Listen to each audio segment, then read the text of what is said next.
I'd like to thank the organizers for inviting me to give this talk. It's a real pleasure for me to be here, and I look forward to being there in person in November. And we will have the opportunity to network more when I'm there in person. I look forward to it. Because Luke told me from the beginning that I would have a quite diverse audience. I thought I would sort of give you a general framework for the way in which I discuss video games from the point of view of narrative theory, or to put it differently, the question that I want to ask to answer to today is what might be the theoretical framework whereby we can assess video games from the point of view of narrative theory? Why are games relevant for narratology? And let's kickstart by just focusing on the title. It's called Narrativity in video games, so not narratives. And this is the concept that I want to focus on today, primarily. Now, when I say narrativity, I speak about this strand of narrative theory called cognitive narrative theory, more specifically the so-called second wave cognitive narrative theory. And I'm sure the name Monika Fludernik from Freiburg really rings a bell in Germany, because she's one of the spearhead researchers in the field of cognitive narrative theory. And in this branch of narrative theory, researchers opt for the concept narrativity rather than narrative. Why? Because basically what we are dealing with is an opening up of the concept of narrative that starts from an assessment and an evaluation of the phenomenon, not from without, but from within. So it's not an ethic, but an emic approach.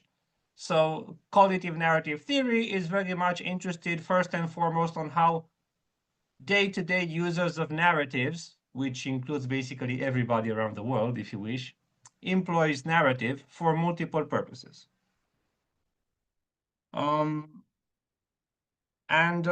fundamental underpinning for the concept of narrativity is George Lakoff's prototype theory, which basically proposes an understanding of categories not based on rigid definitions, but on prototypical features. So what we are dealing with here is a sub-branch of narratology, which basically says the following thing. Listen, when understanding narratives in general, we shouldn't be very keen on theoretical definitions that we might employ in order to decide what is and what is not a narrative, but rather we should look at the way everyday users employ narratives in multiple media and assess the extent to which they are closer or farther from a series of traits, prototypical traits that we consider to be specific to a narrative. So if, say, in structuralist narratology, the idea was to define what a narrative is and then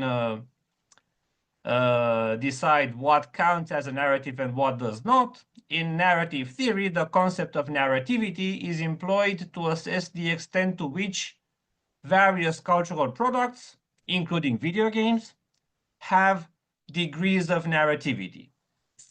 So this is therefore the underlying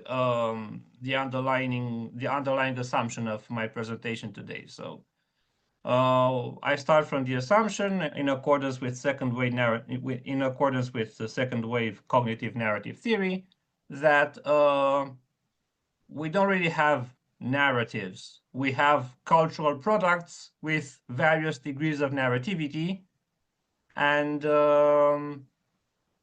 as you shall see, this is particularly relevant for video games. Now, in order to understand what those prototypical features of narrativity might be, I focus on the work of David Herman, whose work is, if you wish, a continuation of Monica Fludovnic's. And he proposes these four prototypical features of narratives that you can see on the screen, which is situatedness. Yes, it's quite difficult to pronounce, but if many of you speak German, I'm sure you can handle the consonants. Situatedness, sequentiality, world making, world disrupting, and experientiality. So according to David Herman, when you look at cultural products, you're supposed to ask yourself the following question. To what extent does this cultural product feature any or all of these four prototypical features? As a game studies scholar, when I assess video games from the point of view of narrative theory to understand how they communicate narratively, or if they do communicate narrative theory, this is what I do. I take each of these features and try to identify the extent to which they are present in specific video games. Conversely, I believe that this approach is also good from a game design perspective because it gives potential game designers a comprehensive view on how to diegetically design a video game. So if you want a video game that has a more narrative experience than say just a formal basic ludic experience, this is also a type of perspective that might come in handy. So without further ado, let's see what these prototypical features entail and how they might be applied to video games. So David Herman speaks, when speaking about situatedness, David Herman basically refers to the pragmatic context of communication. So yes, there's a lot of pragmatics and linguistics here. Basically, what David Herman says is a quite commonsensical thing. We communicate narratives in multiple contexts, and not all social and material contexts are just as adequate for the communication of stories. Um, and this very basic idea is quite relevant for video games if you think about it, because depending on the platform that you use or depending even on the genre that you play, you have different settings and different social contexts where video games are played. Evidently, not all social contexts are particularly adequate for storytelling, might I just add as a post-colonial scholar, for storytelling in a very dominant Western understanding of the notion. Right.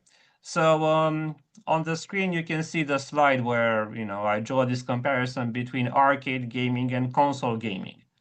Um, Silent Hill 2 and Street Fighter 2 are both video games, yet the contexts in which they are supposed to be played are very different in terms of the type of experience they can provide players with.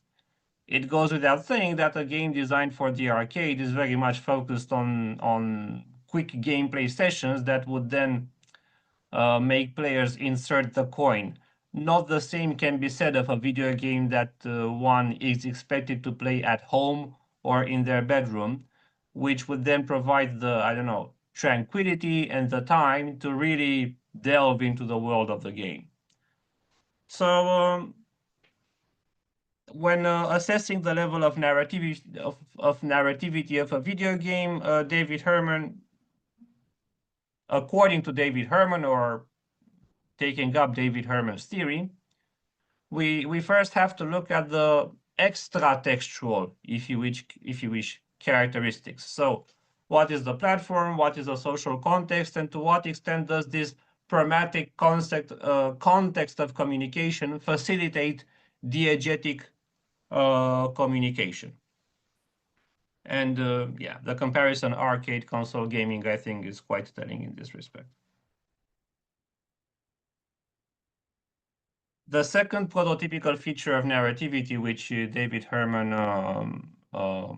proposes, is that of sequentiality. So we're moving from the extra-textual characteristics, and now we slowly glide towards the intratextual, and we will end up at a core of narrativity, as we shall see later.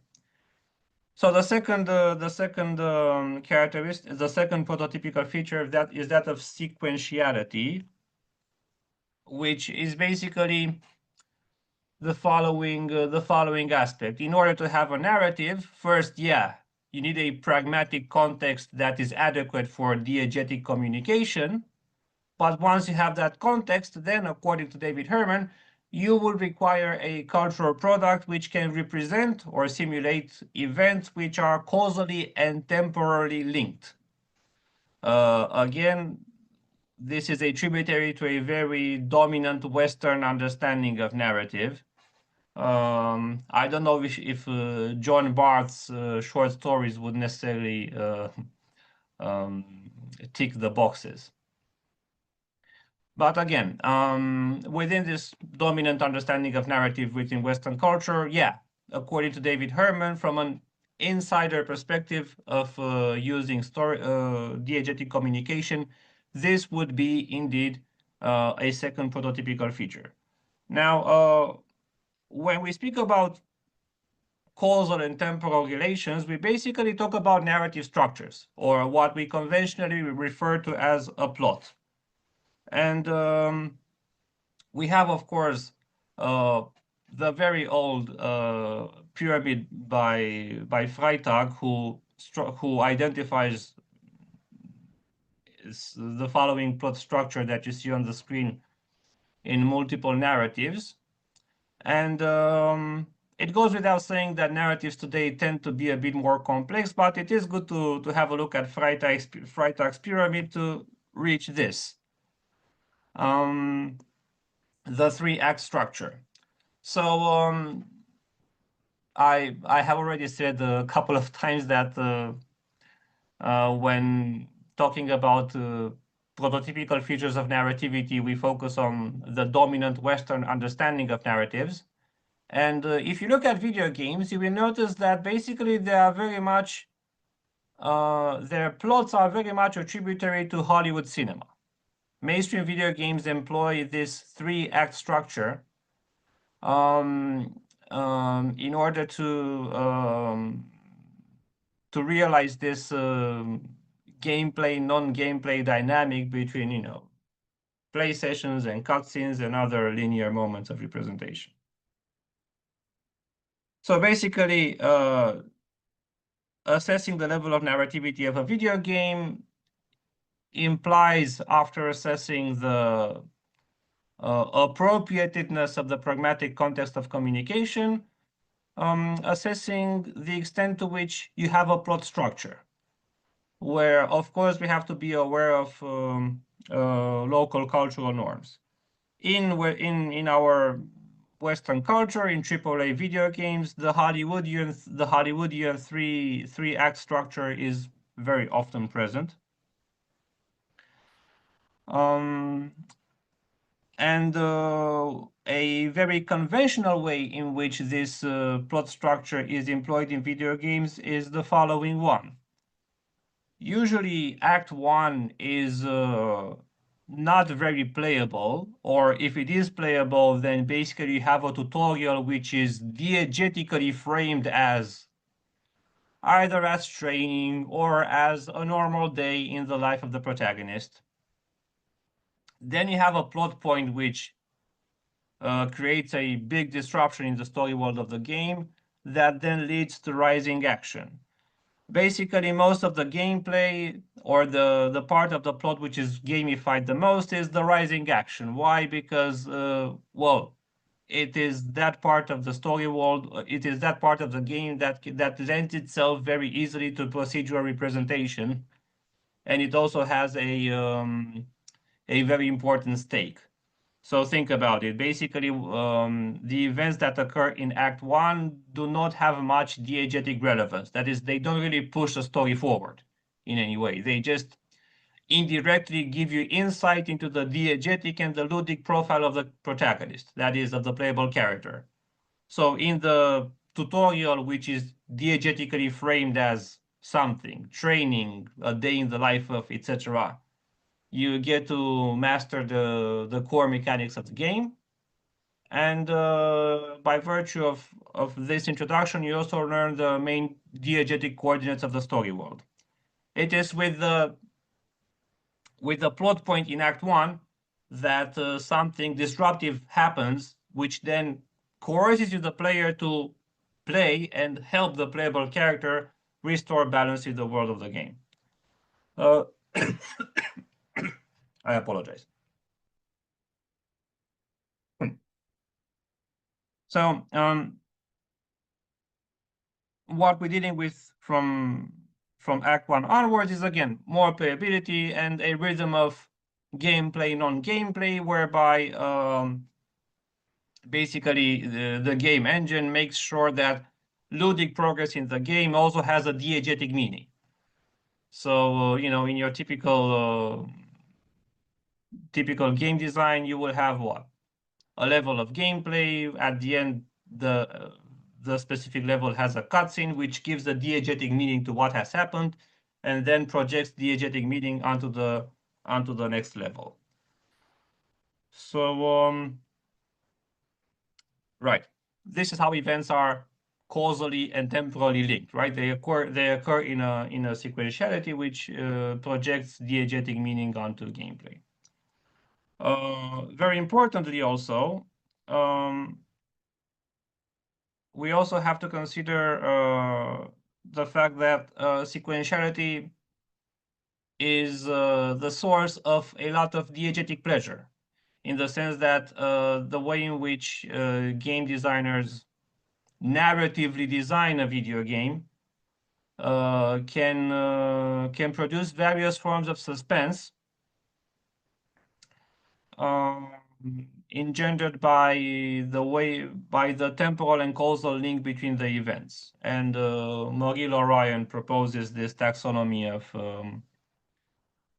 of suspense, which he calls what suspense, who suspense, and meta suspense. In other words,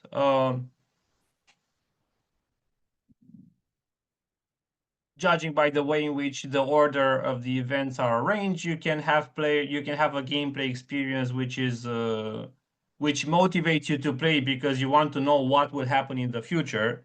So, for instance, I don't know, you play Resident Evil and there's all of Resident Evil 2, and then all of a sudden there is a zombie outbreak. So you're basically diegetically invested in knowing what will happen afterwards, what will happen to the world, how Leon Kennedy will survive. So you have a prospective type of suspense. The who-why suspense is retrospective in the sense that you can have a video game which, just like in your detective story, starts with a murder. So you're interested in what happened prior to the beginning of the game. So you want to continue playing in order to learn more about the past of the events. And finally, there is the meta suspense, which in conventional narratives is very much specific to postmodernist fiction. That is basically in cinema or in novels, you're dealing with works which have very standard plots, but where you as a reader, as a viewer, are interested in the artificial ways, the novel artificial ways in which standard plots are rendered. How does this apply to video games? Well, this is where video games can become quite interesting because, on the one hand, yes, you can have video games that are very keen on recuperating this postmodernist aesthetics. See, for instance, Resident Evil 4, where you have a pastiche of temporalities that make no sense put into a very standard hero plot, which makes the experience very amusing and filled with irony. For example, you're in the 20th century and then you end up in the 19th century Spanish village, which happens to be around a medieval castle where evil futuristic mutant is the Lord, right? So you have this accumulation of temporalities which produces a form of meta suspense. Yes, the plot is formulaic, but you find Resident Evil 4 fun because of the very incongruous clash of registers that fill this plot structure with content. But again, this is not something specific to video games. This is something that video games borrow from other media. Well, I think that meta suspense is a very important concept for understanding video games because it can also account for the type of suspense that we have in relation to the core mechanics and to the controls. Because on top of the diegetic dimension and the form of suspense related to what happens and how what happens is represented, the way in which we control the playable character and make the events go forward are also a form of suspense. Think about it. Games are advertised based on their core mechanics and controls, and by way of consequence, there is a sort of ludic suspense, procedural ludic suspense that players have, because think about it. If you play a video game that is advertised around a core mechanic that you don't get to play in the beginning, you're evidently going to play hoping to get to activate that core mechanic or find that special gun that you know is there, but it is hidden. I started from sequentiality as a prototypical feature. Therefore, when we look at video games and the extent to which they communicate narrative meaning, we have one, how appropriate the context is, and two, how how suspenseful the organization of events, which are more or less playable, is. Where suspense is of three types, and where meta suspense is usually, although in traditional media meta suspense is not really there all the time, meta suspense is very much present in video games because they are games which we have to play. So we're eager to see how we can play them.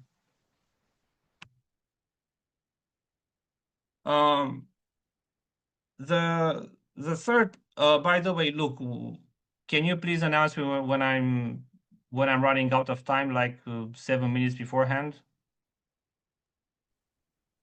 Yes, you're good on time so far. I'll send you a message maybe. Thank you so much. Right.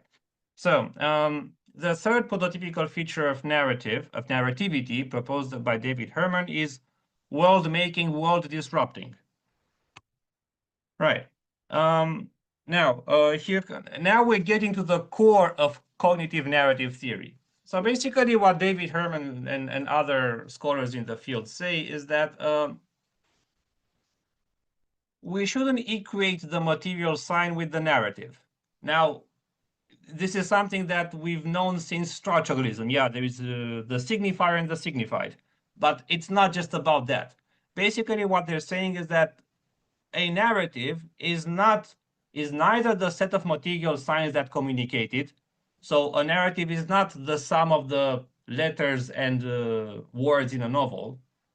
Neither is it just the information conveyed through the material signs, but rather the narrative is ontologically, first and foremost, the mental construct.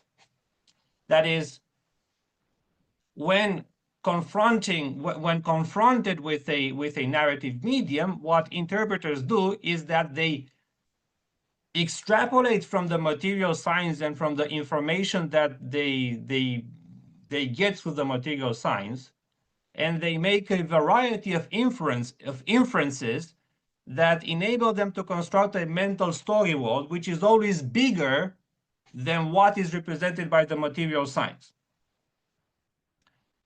So basically what David Herman would say is the following thing. We want to have a narrative, then we look at the context, then we look at whether we have events which are causally and temporally linked.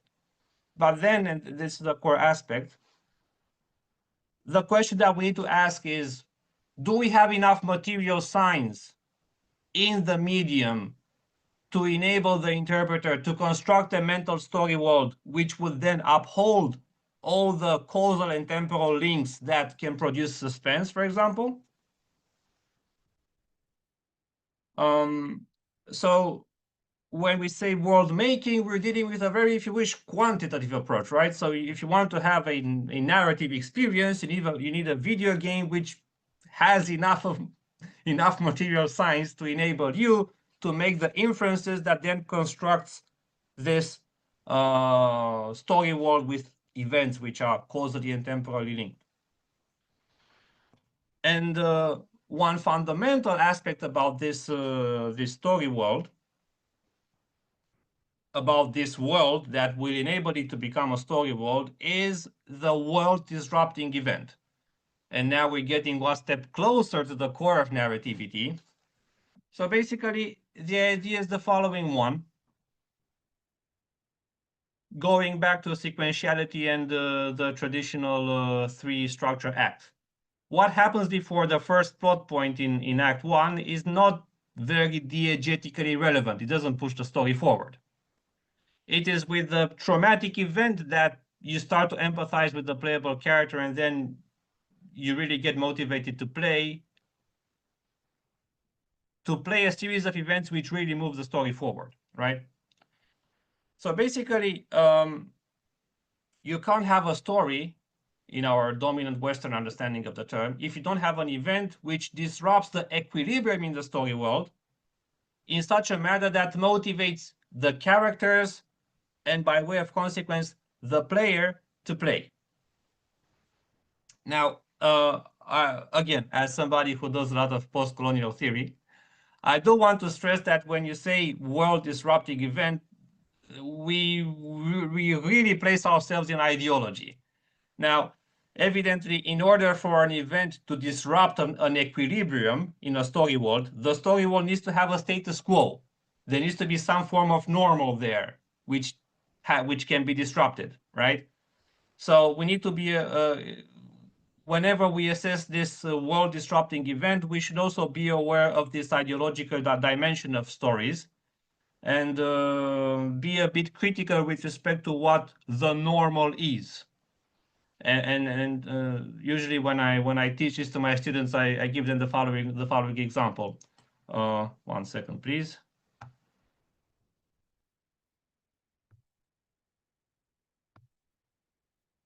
Thank you, Luke. So when I teach this to my students, I give them the following example. So like, think about drama in cinema, right? X is married to Y, Y cheats on X. The cheating on X is a world disrupting event, right? Yes, it is. But in order for it to be a world disrupting event, you need to start from the quote unquote normal assumption that monogamy is the norm and that polyamory doesn't exist, etc., right?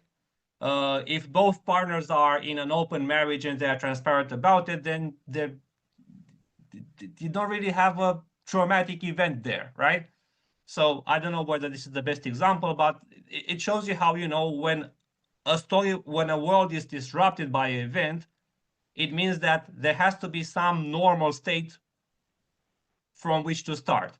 And that normal tends to sort of naturalize and normalize one way of being as being the norm, and therefore render the other as not being the norm. Right. We move on now to the core, the kernel of narrativity, which is experientiality. And this is super important because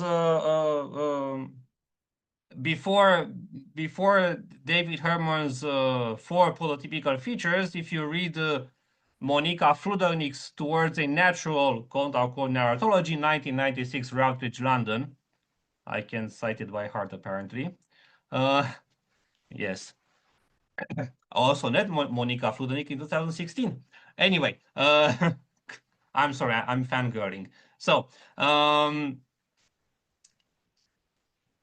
experientiality refers to the following aspect. In order to have a narrative, you need a story world which is populated by human or humanoid conscious entities which have a subjectivity and a consciousness that can perceive the world disrupting event as disruptive, right?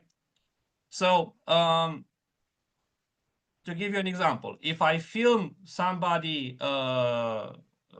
again, from a very dominant Western ideological perspective.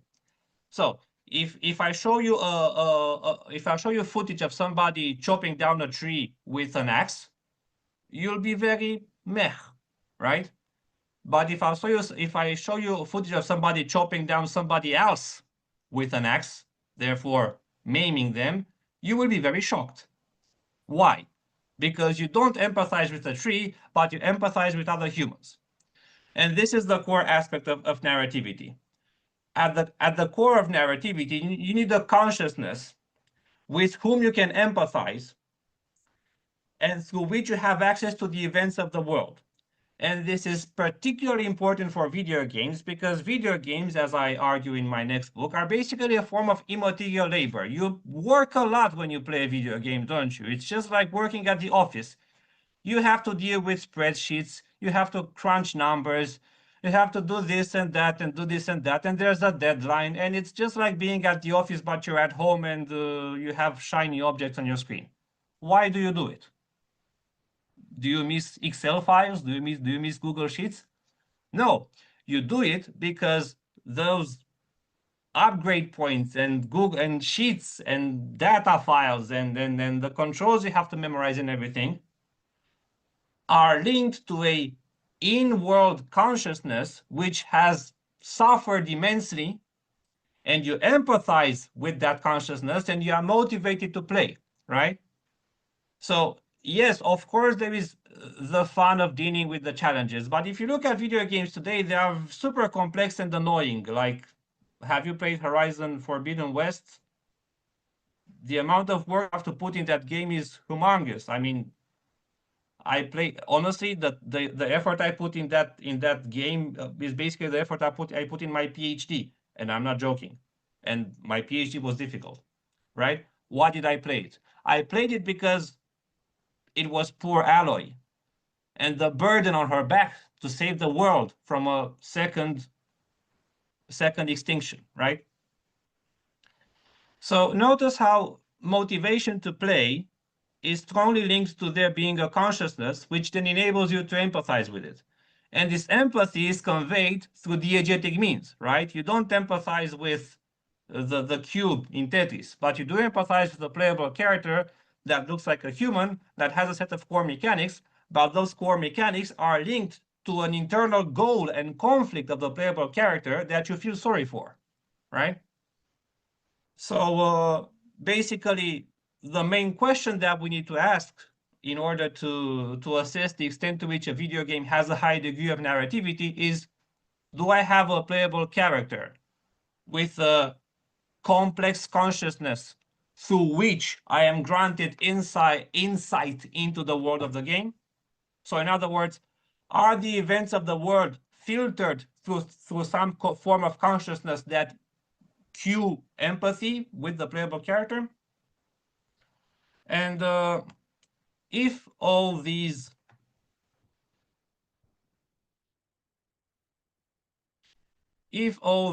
boxes are ticked, then we have a game with a high degree of narrativity. I would just like to conclude that, well, I want to say two things in a conclusion. The first thing, so to sum up, the prototypical features of narrativity are situatedness, which deals with the assessment of the context of communication, sequentiality, the extent to which events are causally and temporally linked in such a way so as to engender suspense whilst paying attention to the specificity of video games, world making, world disrupting.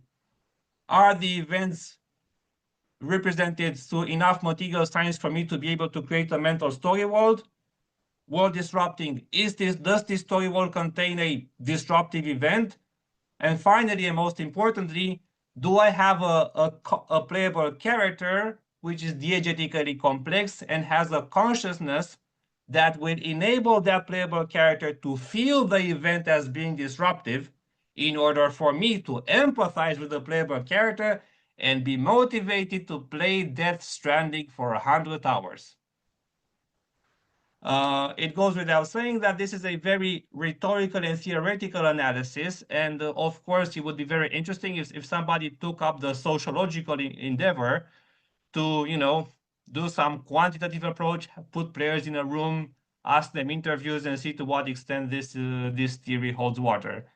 And thank you very much for your time and attention and for your invitation. I look forward to your questions.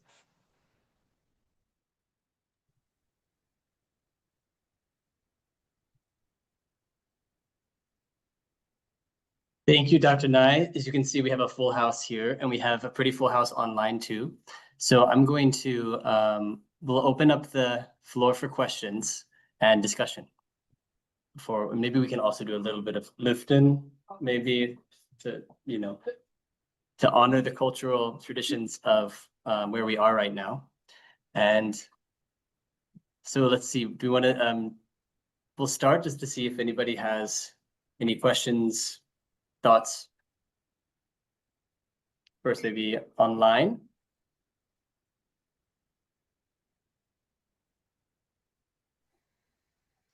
I'm going to also share screen to kind of, as we're discussing this. Okay. Yes, Dr. Alak. Hi, everyone. Hi, Dr. Nee. I'm curious about Dr. Nee's thoughts about ludology. There is 2 points, I think, about the digital game, narrativity and ludology. And yeah, what about thoughts about ludology? Ludology, it's other point of the digital games. What are you thinking about that? Just to make sure I understand correctly, you're asking me about my thoughts on ludology. Yes. Okay, thank you.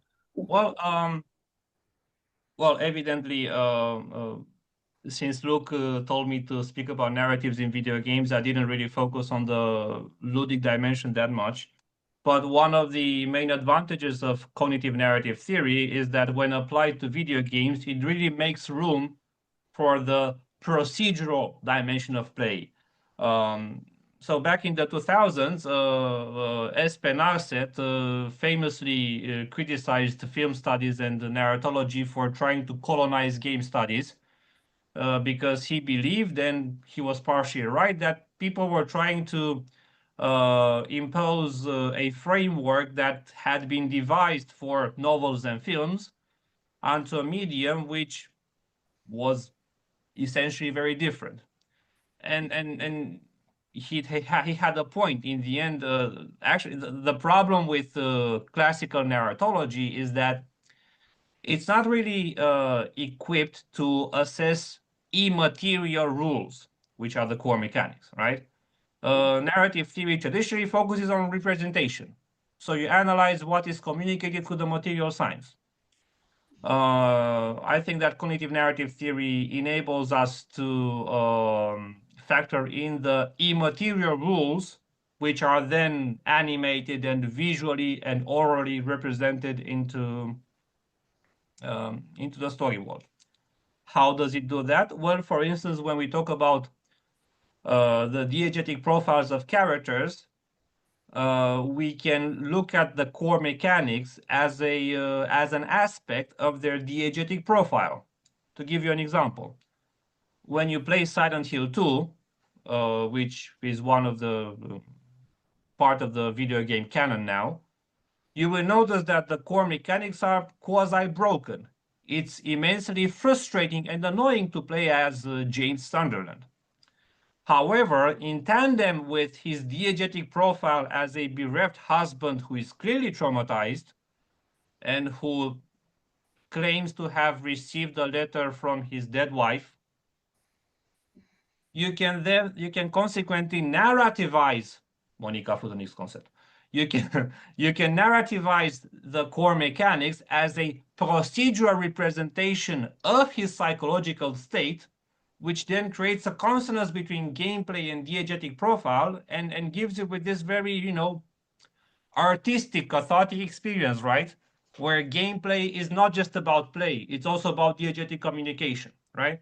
So this is, in a way, in my perspective, from my perspective, cognitive narrative theory enables us to sort of go beyond the ludology, narratology debate from 20 odd years ago, because, like I said, it manages to factor in gameplay and the manner in which gameplay can communicate diegetic meaning.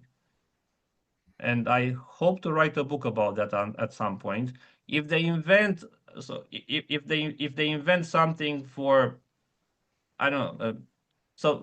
In today's world, ideally, I think we academics shouldn't be sleeping because we have so much to do that, if we didn't sleep, we would achieve everything. So once they come up with a pill that gives me 8 hours of sleep in 10 minutes, I promise to write a book on that. Yes, I thought that. We look forward to that book as well when that comes out. And any questions online or in person? Questions and comments? I'm also going to share screen just so we have this up here.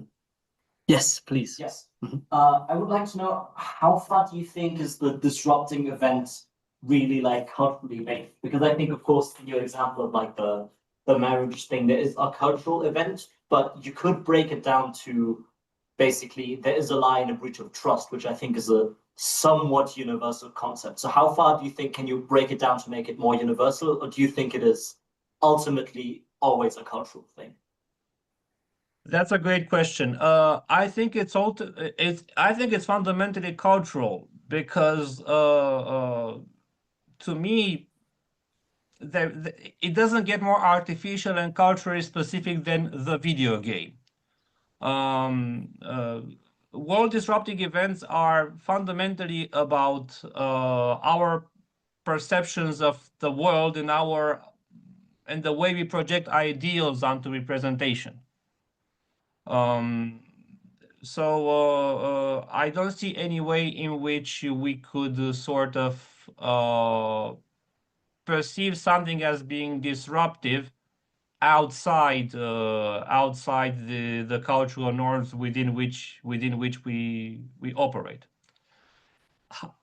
On the other hand, I think there would be room for experimentation there because video games, unlike other media, are also a medium which involves the body.